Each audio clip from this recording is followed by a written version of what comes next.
بسم اللہ الرحمن الرحیم وبہ نستعین وهو خیر معین۔ ماہ مبارک رمضان کی دعاؤں کا سلسلہ بتوسل محمد و آل محمد جاری و ساری ہے۔ 16ویں شب کی دعا تلاوت کی جا رہی ہے۔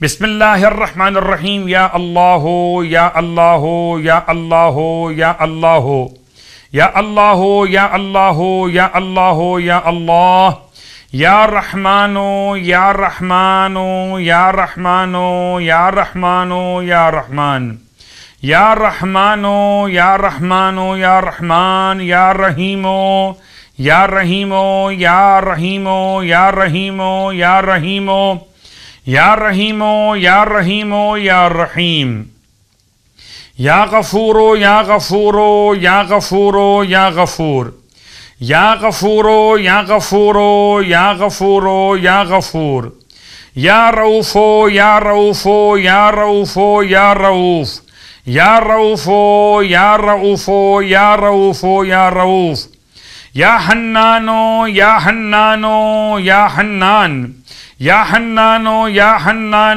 یا حنان یا حنان یا حنان یا علی یا علی یا علی یا علی یا علی یا علی یا علی یا علی صلی علی محمد وآل محمد واغفر لی انکا انت الغفور الرحیم۔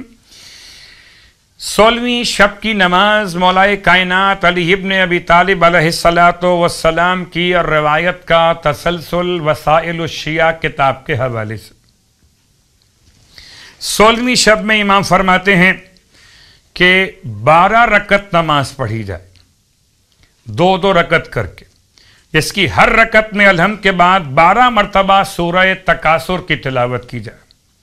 مولا فرماتے ہیں یہ نماز پڑھنے والا جب قبر سے باہر آئے گا تو بڑا خوشحال باہر آئے گا، اور اس کی زبان پر کلمہ شہادت اشہد ان لا الہ الا اللہ و اشہد ان محمدا عبدہ ورسولہ، کلمہ شہادت جاری ہوگا، اور حکم ہوگا پروردگار عالم کا کہ اس کو جانب بہشت لے جاؤ۔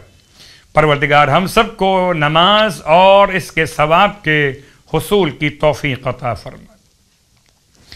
اس کے بعد 16ویں دن کے روزے کا ثواب۔ ارشاد فرمایا اللہ کے حبیب صلی اللہ علیہ وآلہ وسلم نے کہ جب تم قبر سے نکلو گے تو تمہیں 60 لباس عطا کیے جائیں گے تاکہ تم انہیں پہنو، تمہیں سواری کے لیے ناقہ عطا کیا جائے گا، اللہ تمہارے لیے ابر رحمت کو بھیجے گا جو اس دن کی گرمی میں تم پر سایہ کیے ہوئے ہوگا۔ پروردگار ہمیں اس روزے کے ثواب کے حصول کی توفیق عطا فرمائے۔ 16ویں دن کے روزے کی دعا کی تلاوت۔ بسم اللہ الرحمن الرحیم۔ اللہم وفقنی فیہ لموافقت الابرار وجنبنی فیہ مرافقت الاشرار وآونی فیہ برحمتک الی دار القرار بإلہیتک یا الہ العالمین۔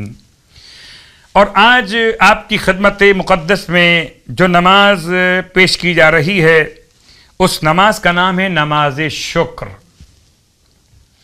نماز شکر بروایت امام جعفر صادق علیہ السلام فرماتے ہیں جب تمہیں خدا کی کوئی نعمت عطا ہو تو چاہیے کہ 2 رکعت نماز شکر کی نیت سے انجام دو۔ رکعت اول میں الحمد کے بعد 1 مرتبہ سورہ قل هو اللہ احد کی تلاوت کرو۔ رکعت دوم میں الحمد کے بعد 1 مرتبہ سورہ قل یا ایھا الکافرون کی تلاوت کرو،